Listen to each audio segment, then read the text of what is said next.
I thought I had the perfect life right after college. I had a good job and a marriage I believed would last forever. Then there was Leah, my ex-wife. My wife was someone I thought I'd grow old with.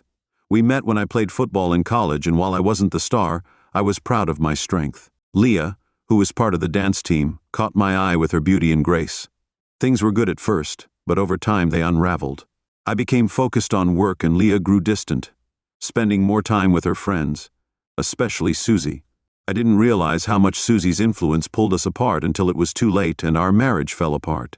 Fast forward, I'm back at the gym trying to reclaim my fitness.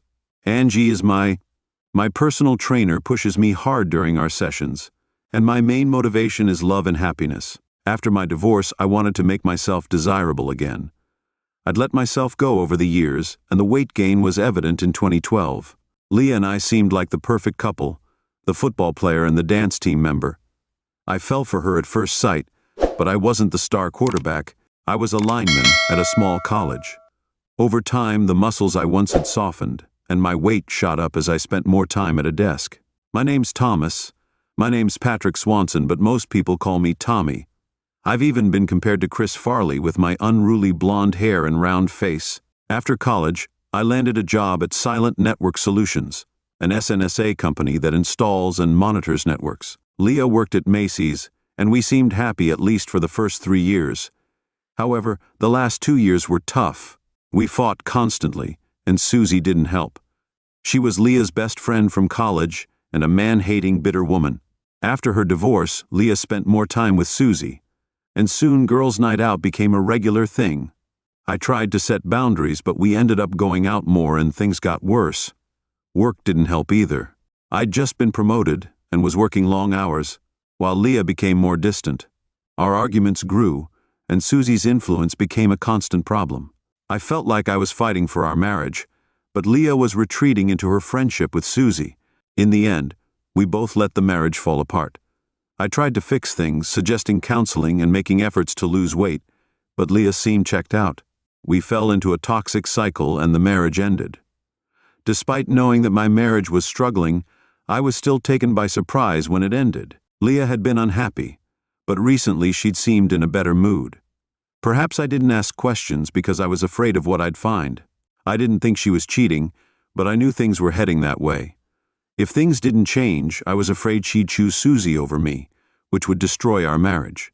I came home early one Saturday and found Leah and Susie dressed to go out. They stopped laughing when they saw me. Leah smiled, but Susie's look was...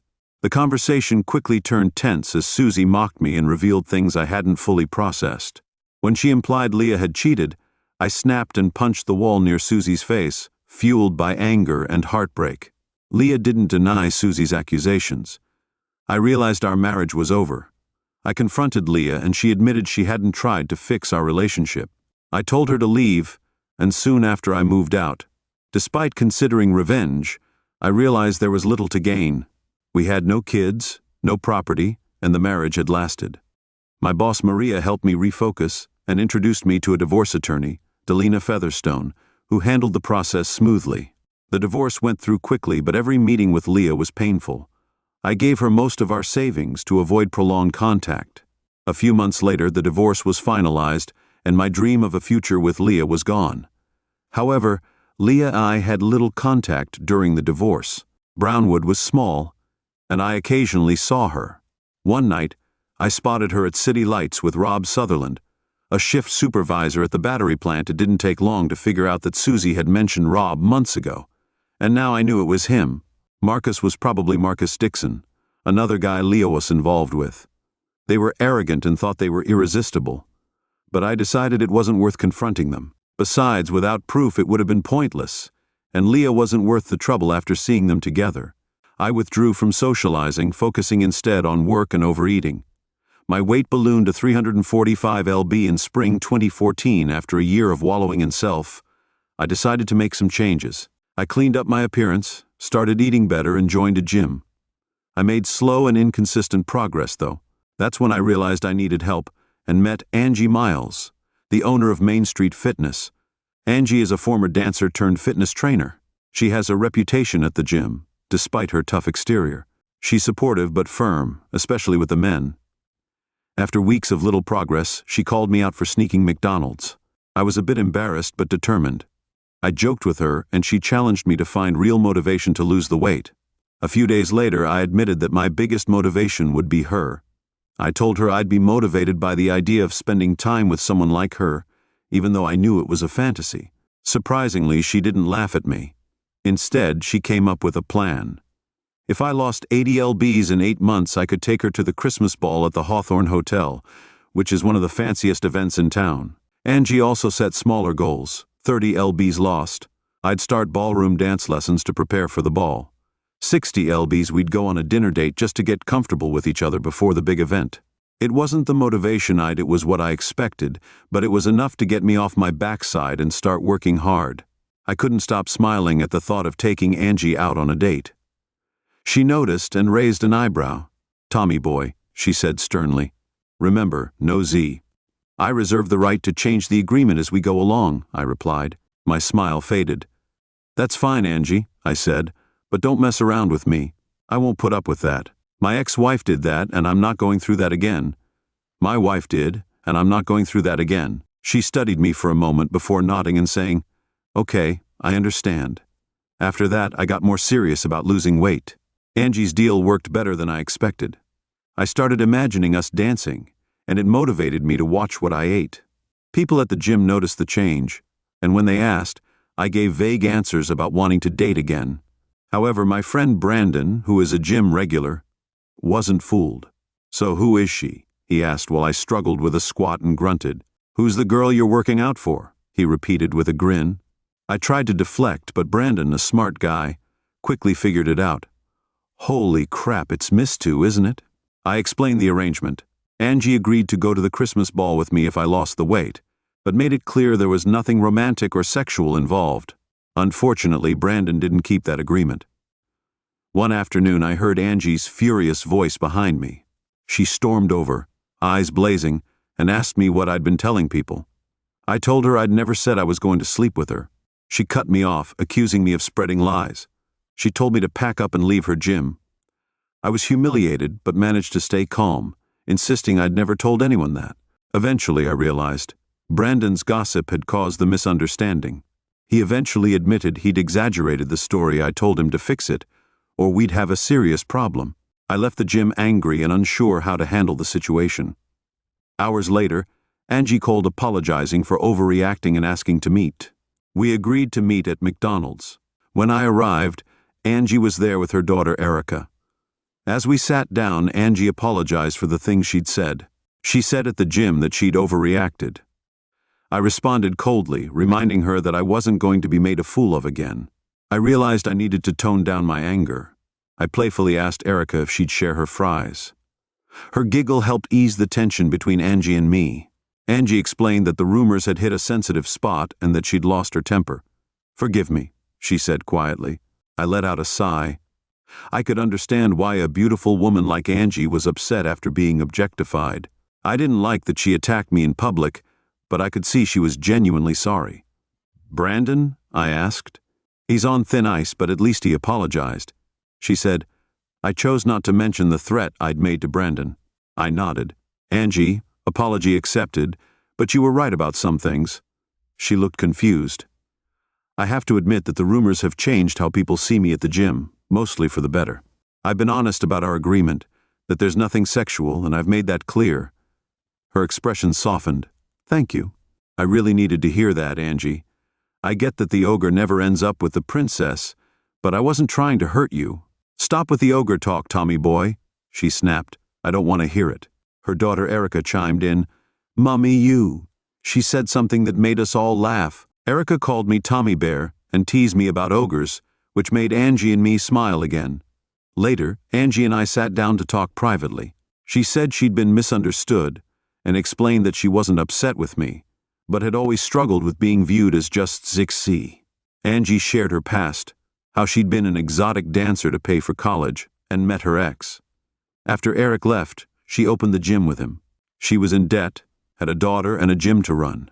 She said she hated the implants Eric convinced her to get, but they still drew attention and helped keep the gym afloat. She also shared her unfulfilled dream of becoming a physical therapist, But being a single mother running a business made it feel impossible. I encouraged her to consider finishing her degree, and we bonded over our conversation. The night we'd agreed to be friends, I spent time with Erica, and I realized just how much she and her mom needed a stable presence in their lives. In the weeks that followed, I lost my first 20 lbs, and Angie pushed me harder in the gym. Erica joined us sometimes, cheering me on. She even gave me a nickname, Tommy Buns, which got plenty of laughs at the gym. However, I managed to negotiate with Angie to settle on Tommy Bear instead. In return, I promised to help get the guys at the gym to stop calling her Miss Toss. It was a fair deal. I quickly became Tommy Bear within a few days, and the teasing about Miss Toss also died down after some talks and subtle threats. With the distractions gone, I focused on my diet and reached my 30 lb goal, which meant it was time to start the dance lessons. The ballroom at the Hawthorne U was elegant, smaller than modern hotels, but charming. When I first held Angie close during those lessons, it felt like a dream. I picked up the footwork quickly, and as I approached my 4 lb goal, we danced even closer. Angie was surprised at how smoothly I moved, and we rarely crossed paths. One day, Angie asked to meet with me in her office. She said, "I'd like to modify our agreement." I was curious, so I agreed. She explained that a young woman at the gym, Tara Reyes, had asked for a similar arrangement with me. Tara, who was heavier but very pretty, wanted to lose 40 lbs before her senior year at St. Catherine's. She'd heard about my past and believed I could understand her struggles. I was initially unsure, but I agreed to help Tara, especially after hearing her story and her ex-boyfriends. Her boyfriend had treated her poorly, and she felt I could empathize with her situation. We started working out right after my sessions with Angie, and Tara's dedication inspired me as well. I hit my 50 billions goal ahead of schedule. Angie and Erica invited me to a July 4th picnic on the Brownwood Square. Erica was excited for the fireworks and ran up to me. We spent the evening laughing and enjoying each other's company. We spent the evening chatting and catching up. Angie was wearing a large fake diamond ring and joked that it was to ward off unwanted attention. She clarified that my role was as a friend, not a protector, but she appreciated my support. Angie admitted she rarely dated seriously after her divorce, though she had a friends with benefits arrangement with someone. I teased her about being a lucky dog, but we laughed it off. We spent the rest of the evening chatting, and everything was fine except for one drunk guy who wouldn't take no for an answer from Angie. He eventually left after she got stern with him. Right before the fireworks started, Erica needed to use the bathroom, so I offered to take her since the line for the women's restroom was long. I took her into the men's room, and I kept an eye on the stall while she was in there. I used a water bottle to help her wash her hands outside when we got back. I saw the same drunk guy with 2 friends bothering Angie. Her body language told me she was upset. Erica ran up to her mom, and I leaned down to kiss Angie, playing the part of her boyfriend to deter the men. The fireworks started distracting everyone, and the drunk guy muttered something inappropriate. I took advantage of the noise and sucker punched him, knocking him out cold. His friends quickly gathered him and left. A few onlookers clapped as I sat down beside Angie. She softly asked, "Feel better?" I chuckled and said, "Much." Erica eventually crawled into my lap, and we enjoyed the rest of the fireworks. I carried her on my shoulders as we walked. I saw Angie and Amika get into their car. I caught a glimpse of us in a store window, a man with a little girl on his shoulders, walking beside a beautiful woman. The image stuck with me. When they got to the car, Angie thanked me and gave me a kiss on the cheek. She said it was a night Erica would remember. They left. I went to my car, but Bill, the drunk guy, and his friends showed up looking for me. I got into a fight, but I was able to take them on at first. They eventually overpowered me, though.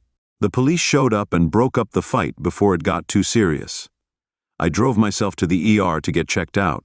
I was feeling bruised, but mostly okay. The nurse who helped me was someone I vaguely knew. She took care of me as I reflected on the night. I knew Mariah still kept in touch with Bree.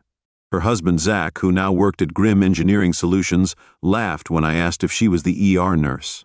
She explained that she was just filling in and usually worked in the children's ward. She quickly got me signed in, and soon Dr. Cayley, an older doctor, examined me with a touch of humor. He joked about how much of a fight I must have been in while poking my bruises. I tried to laugh, but winced in pain after some x-rays. The doctor said my ribs were just bruised. I got some pain meds and went home thinking, what a night! What's next? The next day at work? Mariah noticed my injuries. I hope the other guy looks worse. She commented I explained that it was actually a few guys, and she nodded, concerned but lighthearted. She advised me to stay low. I had to avoid contact with clients until the bruises had healed a few days later. When Angie saw me, she was angry that I hadn't called her from the ER. She was also guilty when she realized it was Bill and his friends who had knocked me up. I reassured her that it was my fault for starting the fight, but she kept on emphasizing that we were just friends. I decided to accept this reality and started dating again, while Angie and I remained close friends. I went out with other women from the gym and work, but some dates ended back in my apartment. I felt like I was missing out on something, like I was just having one-night stands. Tara, however, was a bright spot as we continued our workouts. She was dedicated, and her transformation was noticeable. One day, after catching me staring at her yoga pants, she teased, "It's been a while since a nice guy looked at me like that." I blushed, but we laughed it off. 6 weeks later, I reached my 60-pound goal, and Tara had lost 30 pounds. She wasn't going to hit her target before school started, but she was close to celebrating my progress. I set up a date with Angie. I reminded myself it wasn't a romantic date, it was just two friends going out. Erica was waiting for me at Angie's house, really excited about our plans. I met Mrs. Harper, the neighbor who used to babysit Erica. She said I looked nice in my suit, and when Angie came out in a gorgeous little black dress, I had to remind myself we were just friends.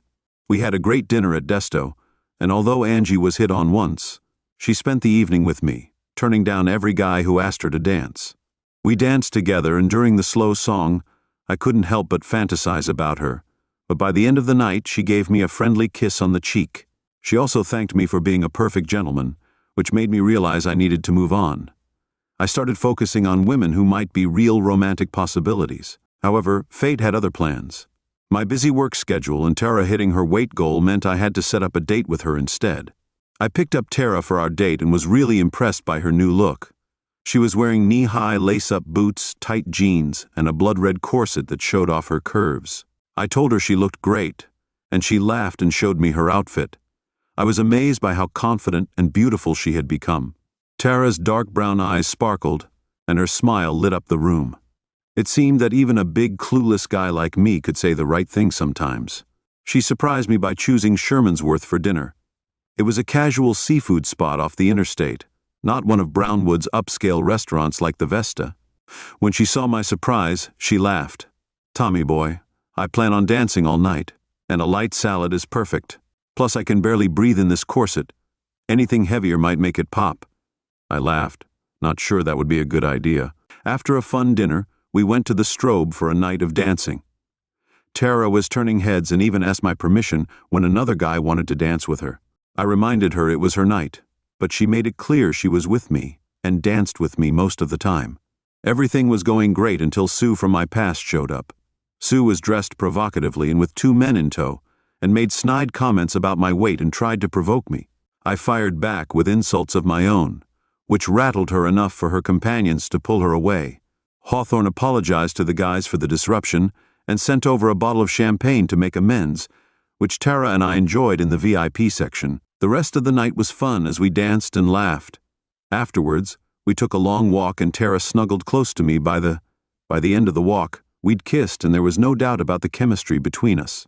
She whispered, "Take me to your apartment," and we barely made it inside before we were all over each other. The night was filled with passion, and we woke up the next morning wrapped in each other's arms. It was a feeling I'd never had before. A week later, I was back at the gym with Angie, who had clearly been waiting to say something. "What did you do to that girl?" she asked, amused and confused. "Why is she okay?" I replied. Angie laughed.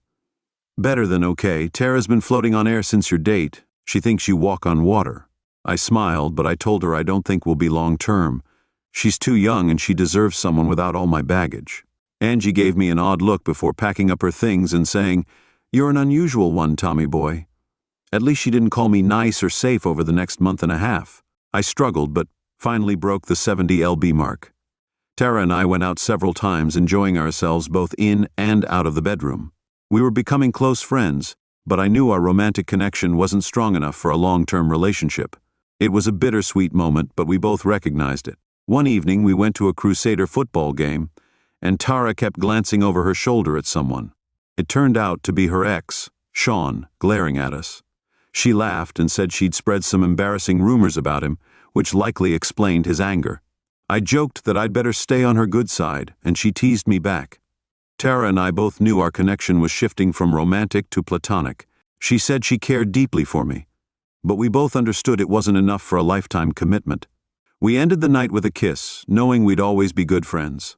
A week later, she started dating a guy named Jeremy, someone she met at the game. I was happy for her.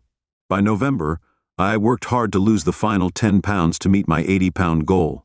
Angie invited me to join her and Erica for Thanksgiving, which I gladly accepted since I wasn't going home to Wisconsin. Angie had started new Thanksgiving traditions with Erica, which included serving the less fortunate before having their own dinner. We spent the morning at the Lighthouse Mission helping to serve meals. Erica's charm was evident. She was so confident and inspiring, and I was really touched by how happy she made the people there. Angie's Thanksgiving dinner wasn't traditional, but it was delicious. There were healthier dishes like spicy kale salad and herb-stuffed turkey chest. After dinner, Angie thanked me for trusting her and not filling up on mashed potatoes at the mission. I also told her I'd reach my 80 lb goal, which made her really happy. I've already bought my dress for the Christmas ball, and I think you'll like it. As the night of the ball approached, I prepared for the big event, renting a tux and even booking a limo. When I arrived at Angie's house, Mrs. Harper answered the door and complimented me on how sharp I looked. Erica complained that she didn't have a dress as nice as her mom's, but I promised to take her shopping. I looked up and saw Angie in her stunning blue dress. For a moment it felt like I was looking at an angel. Angie's sapphire gown flowed gracefully over her curves, her blonde hair pinned up elegantly, highlighting her neck. A white gold necklace with diamond teardrops shimmered like dew on her skin. She looked like an adult fairy princess, leaving me speechless as I stood there, struck. Angie beamed, and Mrs. Harper laughed. "Angie, you look incredible. I finally managed to thank you," she replied, smiling. "I hope you're not disappointed," I said, taking her arm and leading her to the limo. The Hawthorne Hotel was decked out for the Christmas ball. Despite the lavish decorations and beautiful gowns, Angie drew plenty of attention when she stepped out of the limo. In my eyes, she was. Angie was the most stunning woman there. We danced for an hour, her body warm against mine, and she playfully teased me the whole time. She turned down every man who asked her to dance, focusing only on me. I spotted familiar faces, including Susie, but avoided her while we were taking a break. A man approached Angie, and she froze when she saw him. "Daniel," she said softly.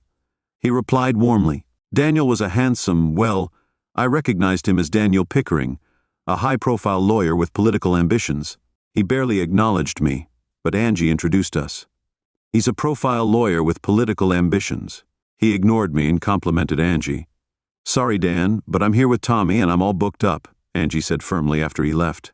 When we were away from the ballroom, Angie asked me to take a walk. She turned to me, her eyes teary. "I'm so sorry, Tommy. I can't believe he treated you like that. Dan has been possessive. Lately I've made it clear that I don't like being disrespected." I told her I wasn't offended. "Angie, I'm here with the most beautiful woman in Brownwood.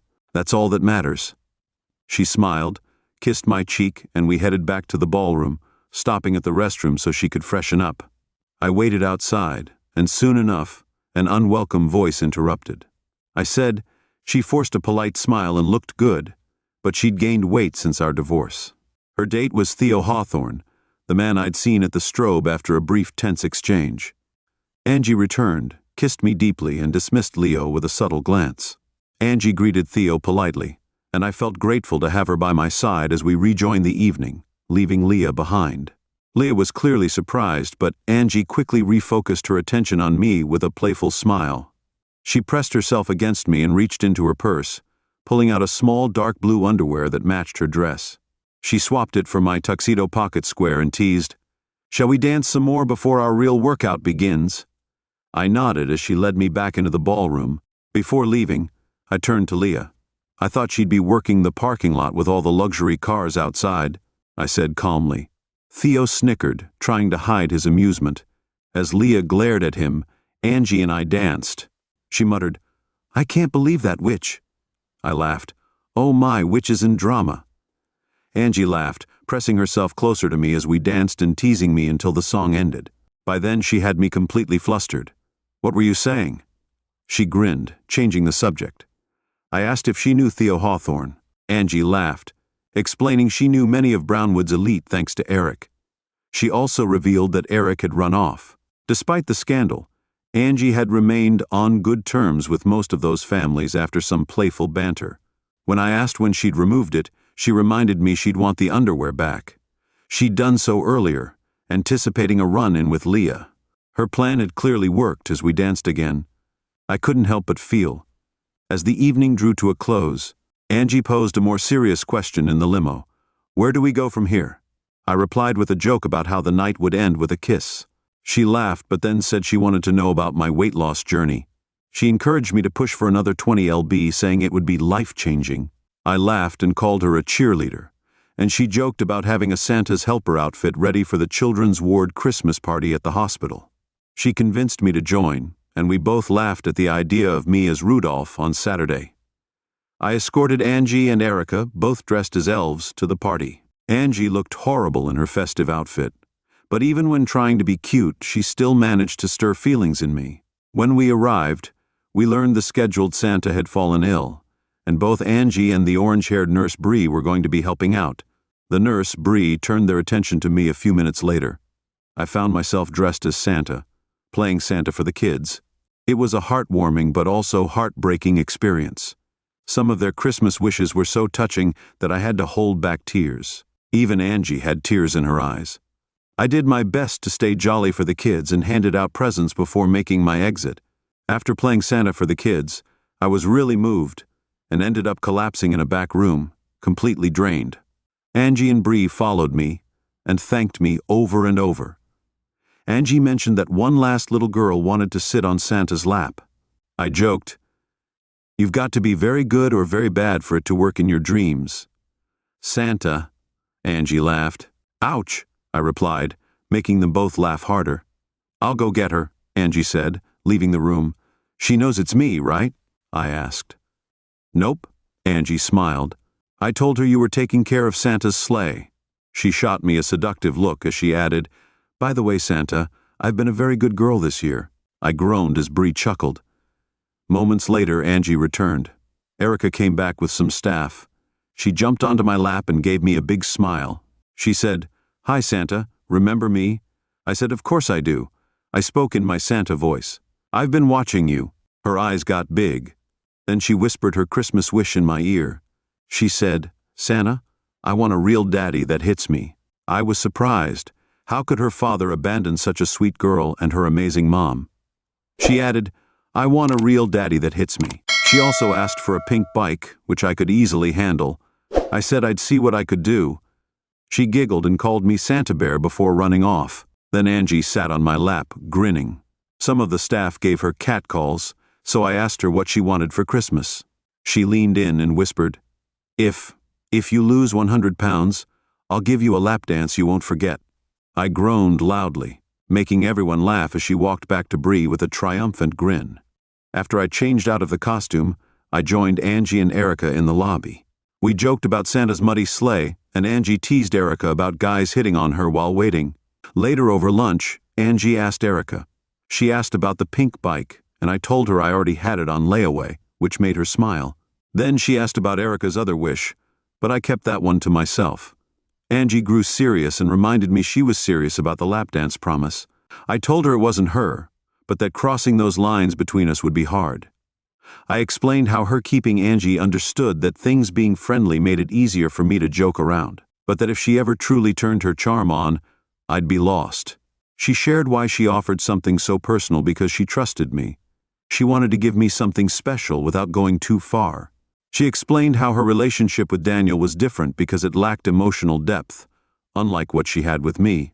She suggested a striptease instead of a lap dance, offering to make it a memorable but safe experience. I sat quietly processing everything and finally agreed. We were both really excited, and we laughed at how this might be a bad idea, but neither of us seemed to care. Last year, I was feeling the loneliness of being single after my divorce. I had worked to keep myself busy this year, but I couldn't stop thinking about Angie and Erica, who had gone to Dallas for Christmas. I wished Angie had opened up more about whatever was holding her back from going home, but she hadn't yet. I missed them, and they were on my mind constantly. I knew I was falling in love with them. I already loved Erica, but I was starting to fantasize about Angie, even though I knew it would probably end badly. I accepted that being her friend was probably all I could hope for, but maybe a friends with benefits arrangement wasn't out of the question. She'd offered to motivate me, so I wasn't too repulsed by the idea. In fact, the offer gave me a new incentive to work out. I was hitting the gym 5 times a week to keep the holiday weight gain at bay. It helped pass the time until I could see them on New Year's Eve. Then, something unexpected happened. A few days before Christmas, Leah called to apologize for the Christmas ball and said she wouldn't stay long. I think it was the holiday cheer, or maybe she was feeling generous. When I opened the door, she'd clearly dressed to impress, despite the weight she'd gained. She still looked good, and I felt an old spark of attraction, which unsettled me. "Thanks for meeting with me, Tommy Bone." She began softly. "Our last meeting didn't go well. You surprised me." I replied, unsure. "I'm sorry. I wanted to say a few things, but it didn't go as planned." "Leah," I said calmly, "we didn't end things on good terms, so why expect a fresh start?" She stayed silent, and I let her in. She looked around, her eyes lingering on the familiar pieces from our old apartment. "Some of this looks familiar," she said quietly. "I couldn't afford to replace it all right away. By the time I could, I thought it better to save for a house." "I was still dreaming of owning a house," she asked with a hint of sadness. "You didn't take all my dreams," I said coldly. Her face tightened as she regained her composure. "I'm so sorry for everything," she said. "Tommy, I care for you more than you'll ever know." I let out a sigh. "What do you want from me, Leah? It's been 2 years now, and I've realized that trying to make amends is pointless. I know I was unreasonable back then. I wish I could turn back time and undo it, but I can't. I've heard you've moved on, especially seeing you with that beautiful blonde." "The ball, Leah." "I was just joking. You looked good, and I was a bit jealous." I kept quiet, trying not to make any snide remarks. I know my comments were cold, but I haven't been out with Susie in over a year. I asked sarcastically, "Yes, she." I finally pulled my head out of my back, and I was surprised that I didn't reply. I thought Angie would have been proud of my restraint. "Tommy, I'm sorry. I regret letting Susie lead me away from you and ruining our marriage. You were trying, and I just gave up. I was caught up in her world, so it took a lot to snap me out of it. I don't need to hear about your wild times, Leah." "It's not that," she said, shaking her head. "I mean, how I woke up and realized what I'd become. Leah, we're divorced. You don't owe me this explanation."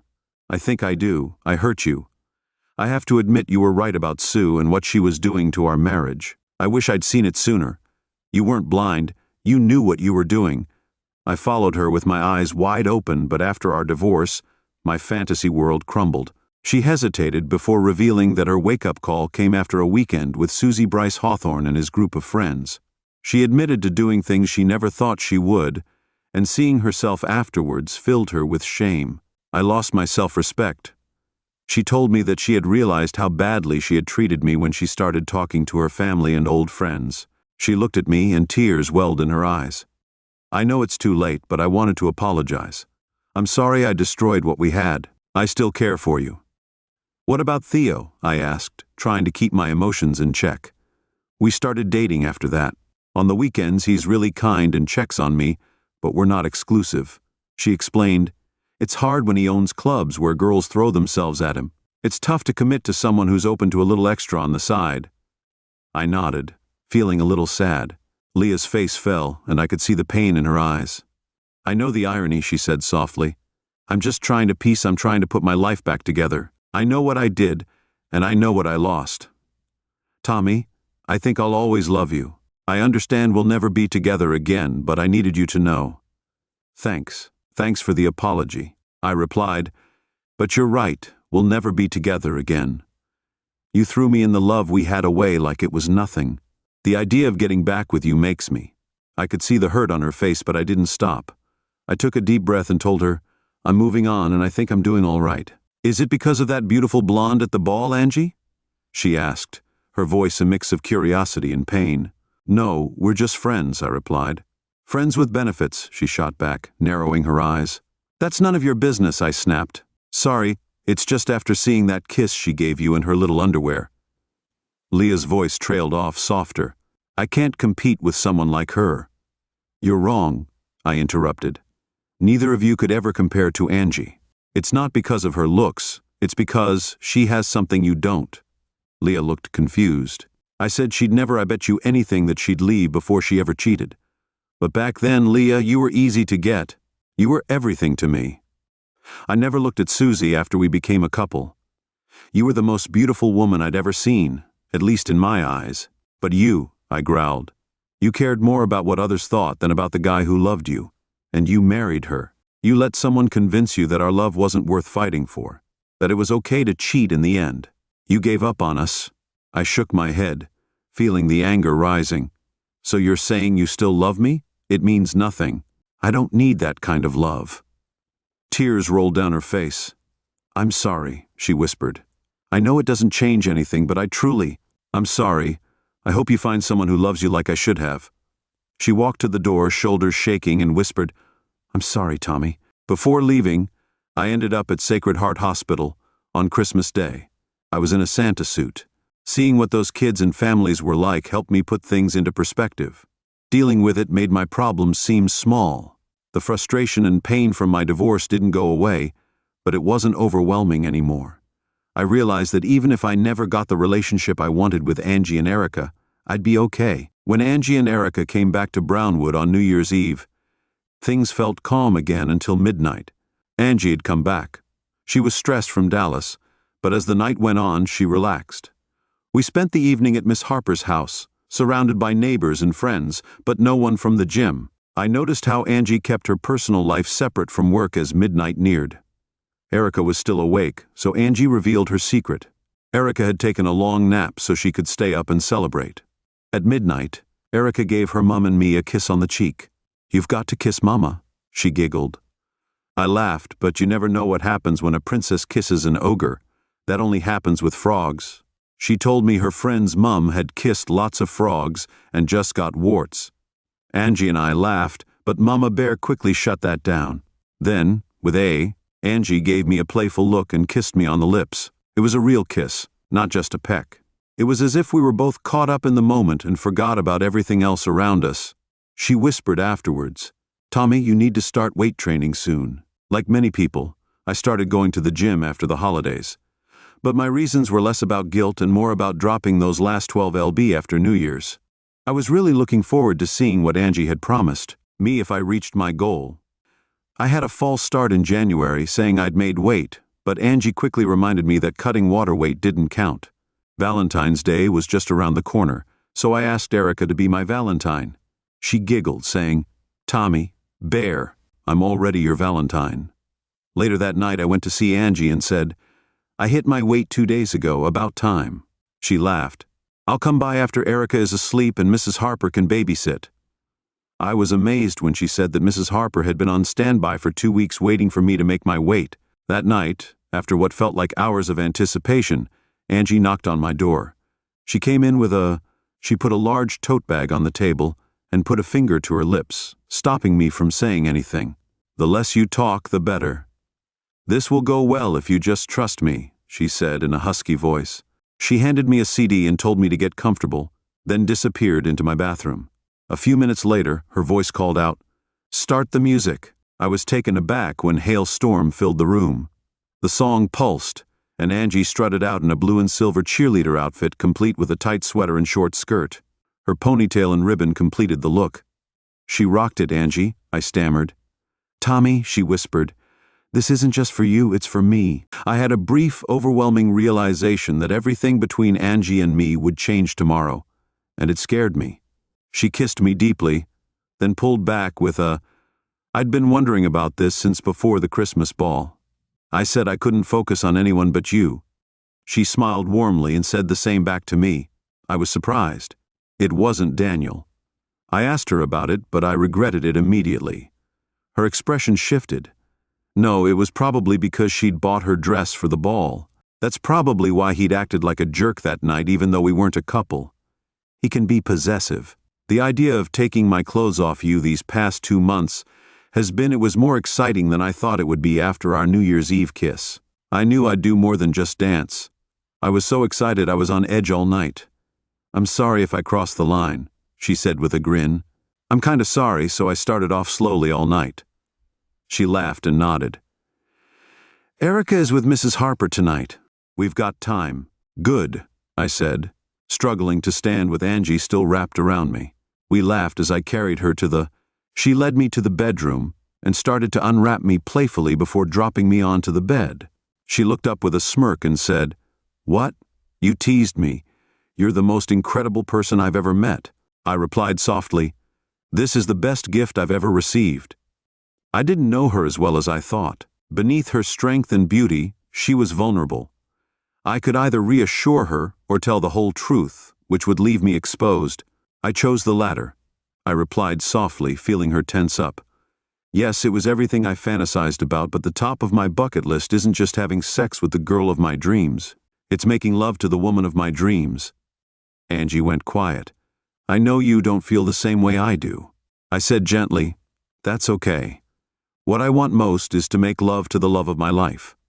I want to be with someone who gives herself to me completely, just as I would to her. I thought I had that with Leah, but I was wrong. Tonight was incredible, partly because you're so beautiful, but also because you care for me as a friend.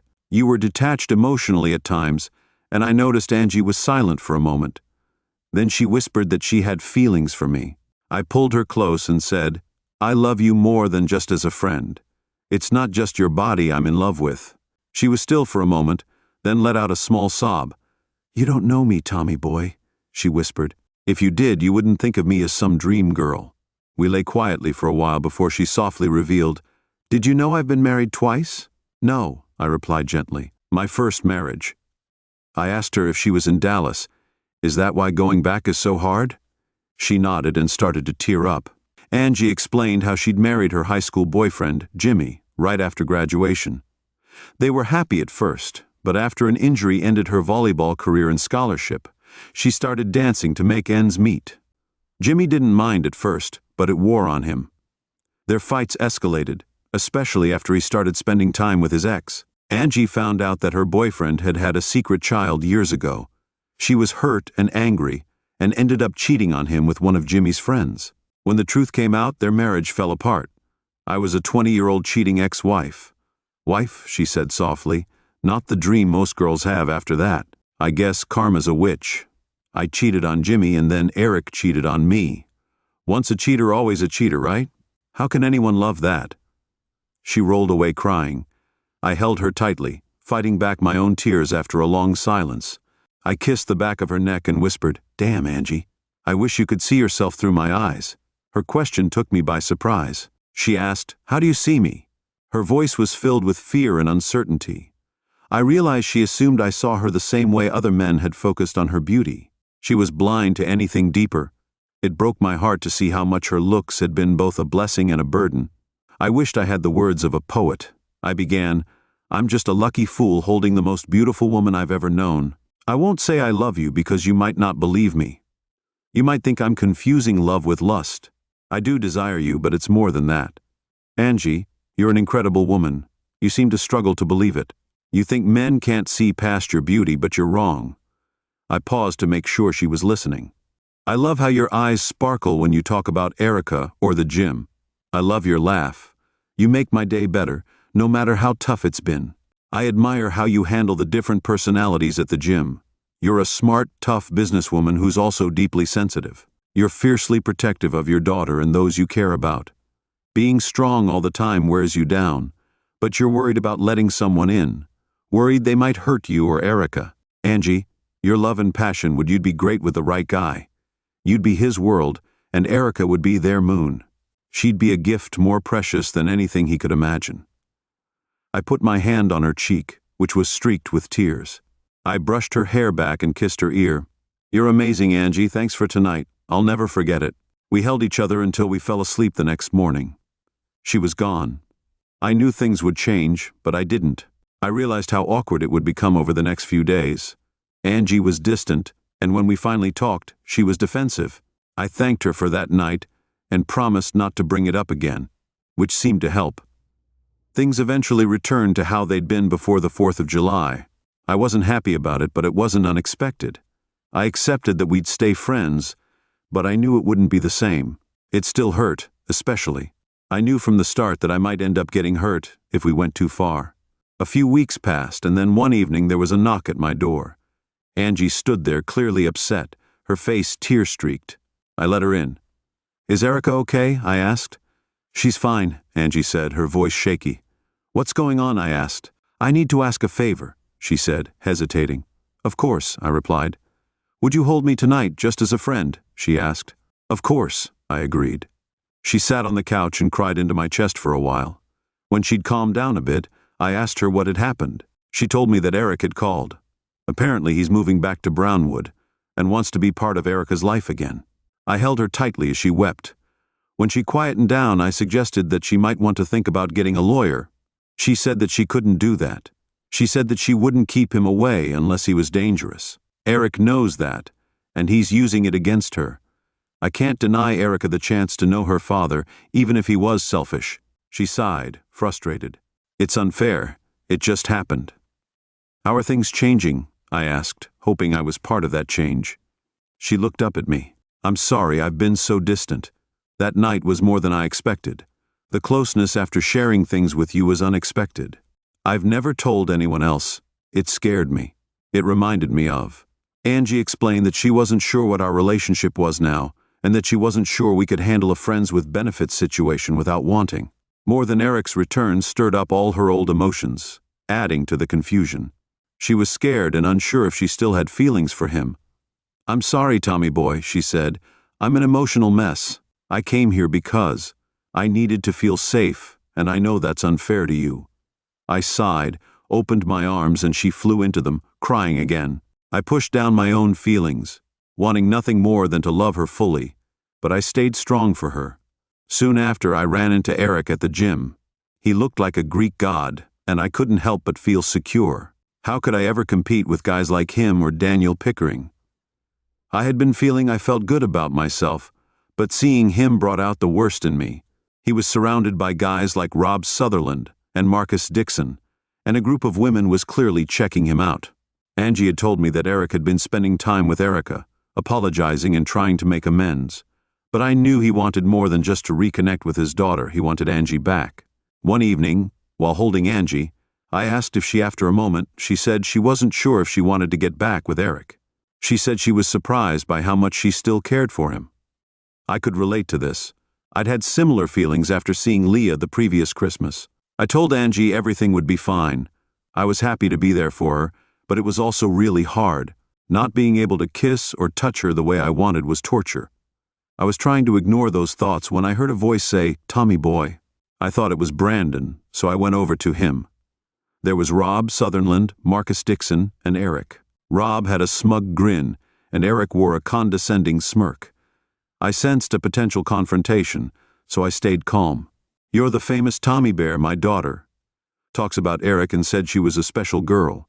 I replied that she was. He said she was a good investment, thanks to him. His response irked me, and I felt a surge of anger, but I knew any altercation could ruin my job and trouble for Angie. "I'm surprised," Eric continued. "I expected you to be bigger and scarier, not some teddy bear. I'm not into scaring little girls." I shot back, adding, "You're not what I expected, just some guy who—" Eric abandoned his wife and daughter for a rich old fling. I couldn't believe it. I lost it. I punched him in the stomach and he dropped to his knees, gasping for air. I grabbed his hair and bent his head back. I was so mad. I couldn't believe he'd say that. I told Angie, and I'll ruin you. I was about to hit him again when Brandon shouted, "Be cool, man." I released Eric, knowing I'd messed up already. I walked away, heading to Angie's office, and realized I hadn't done it for her. I'd done it for myself, to protect my pride. Angie returned inside as she sat down. I missed all the excitement. She said people told her what happened. I apologized and said I'd leave so Eric can't cause trouble for you. She studied me for a moment. "You don't need to leave. Eric won't press charges. His pride won't let him. Plus, he's trying to buy the gym. If he were back, he wouldn't want to make this public." "Are you selling?" I asked, surprised. "Yes, I'm considering it. I want to pursue my dream of becoming a physical therapist." I was relieved when she said she'd stay in Brownwood for at least 4 more years. I packed up my things, thinking. It was over, but as I left the locker room, Angie stopped me. Tommy, put your things back. I'm not kicking you out for defending me. She stepped closer, wrapped her arms around my neck, and kissed me like she had on our special night. The room filled with whistles and cheers, but I only saw her. I love you, she whispered, not just as a friend. That kiss and her confession sent rumors flying. Suddenly, people at the gym were congratulating me. We became known as Beauty and the Beast. When Angie asked if I was okay with that, I knew we had reached a deeper understanding. Angie asked, "Are you sure it doesn't bother you?" I smiled and pulled her into my arms. "I've never thought of myself as a pretty boy," I said, "but I'm surprised so many people have seen you with pimples on your bum." She laughed, elbowing me, and then looked into my eyes. "You don't get to call me that anymore. Not when it's about you," she whispered. I kissed her deeply until I felt her relax.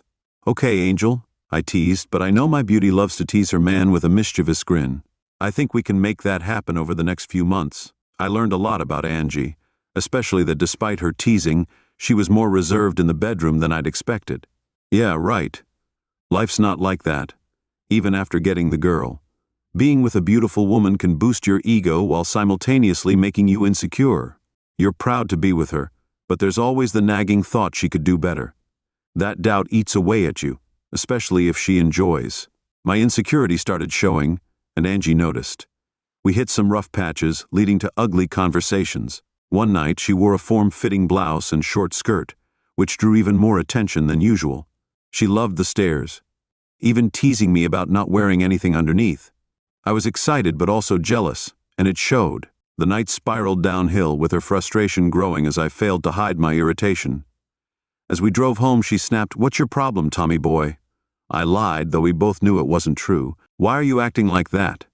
"I don't know," I grumbled. "It felt like you were flaunting what was supposed to be mine." Her anger flared and tears welled in her eyes. "I've never given you a reason to think I'd cheat on you," she said, her voice trembling.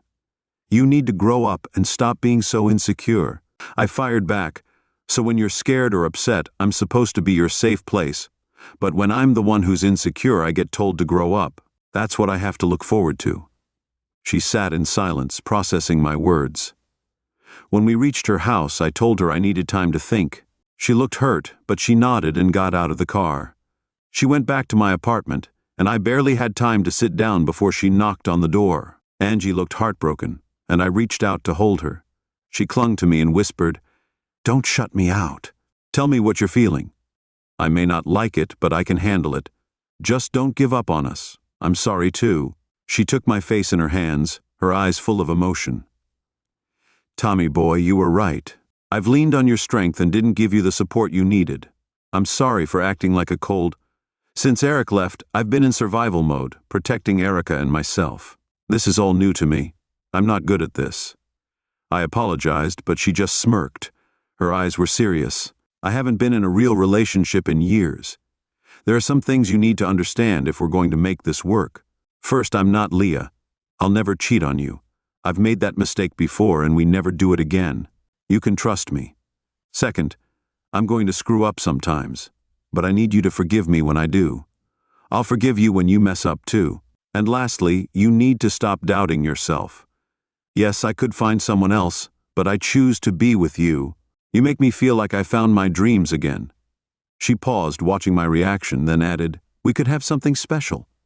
Tommy, I know it'll take time, but I believe in us." I smiled, feeling my insecurity fade. "We'll figure this out together." She kissed me softly. "Just remember, baby, sex doesn't solve. It wasn't everything, but it sure didn't hurt." And that night, it didn't. We worked together to overcome my insecurities about Angie's exhibitionism. There were boundaries, many similar to the ones Leah had crossed without care years before. The turning point came when I decided to trust Angie fully. I knew it wouldn't be easy, but she wasn't Leah. Angie was committed to fighting for us, and I had to do the same. Angie had her own trust issues from 2 broken marriages. Marriages and the challenges that come with being beautiful and well off. Is it someone in love with her or just her looks and money? It's a common fear for people like her, surrounded by gold diggers and people chasing superficial desires. Despite the difficulties, we fought side by side, growing closer as a couple. The 3 of us, Angie, Erica, and I, became separate as spring ended. Angie grew nervous about selling the gym, and hinted at wanting to talk to me about something when she sold it to Eric and made sure he signed away his parental rights to Erica. She told me she wanted him out of their lives and hinted that Erica would have a new daddy one day who would love her fully. Angie also had a boob job, saying she didn't need the reminder of her past anymore. She looked even more beautiful, but I had to work through my own insecurities about the change. Eventually, our relationship deepened, and I joined her and Erica I went to Dallas for a family cookout. I met her relatives, who were not as intimidating as I had imagined. Most loved her but didn't agree with her past decisions. Some still held grudges. I ended up in a conversation with her Aunt Rebecca, who hinted I might hear negative things about Angie's past. My response was loud and clear. I can't believe anyone would talk trash about a woman in front of the man who loves her.